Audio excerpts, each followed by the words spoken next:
Hello everyone, welcome to my class study wing. इससे पहले की क्लास में मैंने आप लोगों को सुभाष चंद्र बोस जी के बारे में पढ़ाया था। जो इम्पोर्टेंट लाइंस है मैंने वो करवाया था। आज मैं उनसे जुड़े हुए ज्यादा नहीं 5 क्वेश्चन लेके आई हूँ, जो पांचों क्वेश्चन हमारे बीपीएससी टीआरई में पूछे गए हैं। तो आइए पहले क्वेश्चन की बात करते हैं।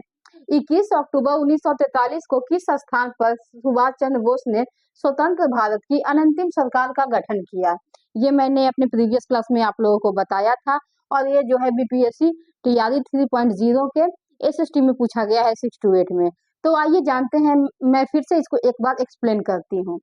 इसे जो है सिंगापुर में, इसका आंसर जो है वो सिंगापुर था। 21 अक्टूबर 1943 को किस स्थान पर सुभाष चंद्र बोस ने स्वतंत्र भारत की अनंतिम सरकार का गठन किया था? तो वो सिंगापुर था। 1942 में रास बिहारी बोस ने टोक्यो में इंडियन इंडिपेंडेंस लीग की स्थापना की। फिर उसके बाद रास बिहारी बोस और सुभाष चंद्र बोस जो है वो बैंकॉक में मिले, और ये रास बिहारी बोस ने सुभाष चंद्र बोस को इंडियन इंडिपेंडेंस लीग का अध्यक्ष चुना। उस 40 में सुभाष चंद्र बोस जो है वो पूर्वी एशिया है, और यहाँ पे रास बिहारी बोस ने इंडियन इंडिपेंडेंस लीग की जो कमान है वो सुभाष चंद्र बोस के हाथों में बिल्कुल ही सौंप दी। उसके और इसी में से एक क्वेश्चन और आता है, 21 अक्टूबर 1943 को किस स्थान पर? तो वो सिंगापुर हो गया।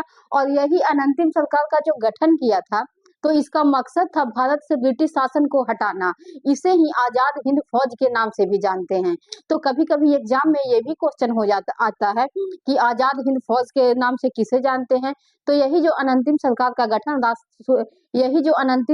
गठन सुभाष चंद्र बोस जी ने किया था सिंगापुर में 21 अक्टूबर 1943 को, इसे ही आजाद हिंद फौज के नाम से भी जानते हैं। अब आइए दूसरे क्वेश्चन की बात करते हैं। सुभाष चंद्र बोस किस वर्ष भारतीय राष्ट्रीय कांग्रेस के अध्यक्ष बने? अभी ये क्वेश्चन जो है बीपीएससी टीआरई 3.0 में आया हुआ था। इस पे काफी विवाद है, क्योंकि आंसर में 1938 और 1939 दोनों दिया हुआ था। और ये दोनों क्वेश्चन ये था कि सुभाष चंद्र बोस किस वर्ष भारतीय राष्ट्रीय कांग्रेस के अध्यक्ष थे, ये क्वेश्चन था। पर कुछ लोग बोल रहे थे कि नहीं आंसर डी होगा, कुछ लोग बोल रहे नहीं आंसर ए होगा। लेकिन जब आंसर की आया तो उसमें आंसर ये दिया गया, आंसर ये में 1938 था। क्योंकि यहाँ पे देखिए, मैंने आप लोगों को बताया था कि सुभाष चंद्र बोस जो है वो 1938 में हरिपुरा में जो कांग्रेस का अधिवेशन हुआ था उसमें वो उसके अध्यक्ष थे। फिर जब 1939 आया, जो कि त्रिपुरी अधिवेशन हुआ, जिसमें गांधी जी ने अपना प्रतिनिधित्व पटाभी सीतारमैया जी को खड़ा किया था, जिनकी हार हो गई, जिसके वजह से गांधी जी को इस बात का काफी आहत पहुंचा कि मतलब पटाभी सीतारमैया की हार मतलब गांधी जी की हार। इससे वो काफी दुखी हुए कि क्या मतलब कांग्रेस के सदस्यों की नजर में मेरी यही वैल्यू है, चाहे जो भी बोल रहे थे इस्तीफा देने के लिए। तो सुभाष चंद्र बोस जी ने जो है वहां से इस्तीफा दे दिया था, और इस्तीफा देके फॉरवर्ड ब्लॉक की स्थापना की थी। मैंने ये बात आप लोगों को बताई थी। तो इसका आंसर फिर यही सही हुआ ना। सुभाष चंद्र बोस किस वर्ष भारतीय राष्ट्रीय कांग्रेस के अध्यक्ष थे? ये क्वेश्चन है, अध्यक्ष थे। तो फाइनली अध्यक्ष तो 1938 के थे, जो हरिपुरा अधिवेशन हुआ था।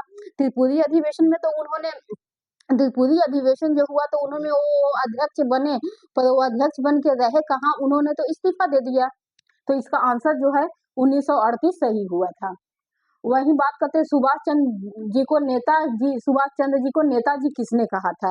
ये भी मैंने आपको अपनी प्रीवियस क्लास में बताया है कि सुभाष चंद्र बोस जी है वो जर्मनी गए थे। वहां पे उन्होंने हिटलर से अनुमति मांगी, और बर्लिन रेडियो स्टेशन पर वहां पे बोला, भारतीयों को संबोधित किया, और बर्लिन के लोगों को भी ब्रिटिश के खिलाफ जो है वो भाषण दिया था।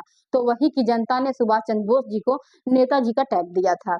तो ये जो है बर्लिन के लोग, ये सारा क्वेश्चन जो है पूछा हुआ है। वही बात करते हैं फॉरवर्ड ब्लॉक की स्थापना कब हुई? तो ये तो बहुत इजी क्वेश्चन है। ये जब मैं प्रिपरेशन कर रही थी, तब जो मैं छोटे छोटे कॉम्पिटेटिव एग्जाम दिया करती थी, तब से ये क्वेश्चन पूछा जा रहा है, फॉरवर्ड ब्लॉक की स्थापना कब हुई, किसने की? तो ये तो मैंने आपको बता रखा है, 1939 में फॉरवर्ड ब्लॉक की स्थापना हुई। 1939 में, यहाँ 1939 में जब सुभाष चंद्र बोस जी ने त्रिपुरी अधिवेशन में जो भी कुछ हुआ, उससे जो उन्होंने रिजिग्नेशन देकर और फिर फॉरवर्ड ब्लॉक की स्थापना की थी। ठीक है, वही बात करते हैं 23 जनवरी को किस दिवस के रूप में मनाया जाता है? तो 23 जनवरी आप लोग जानते हैं कि 23 जनवरी को सुभाष चंद्र बोस, और इस दिन को पराक्रम दिवस के रूप में मनाया जाता है।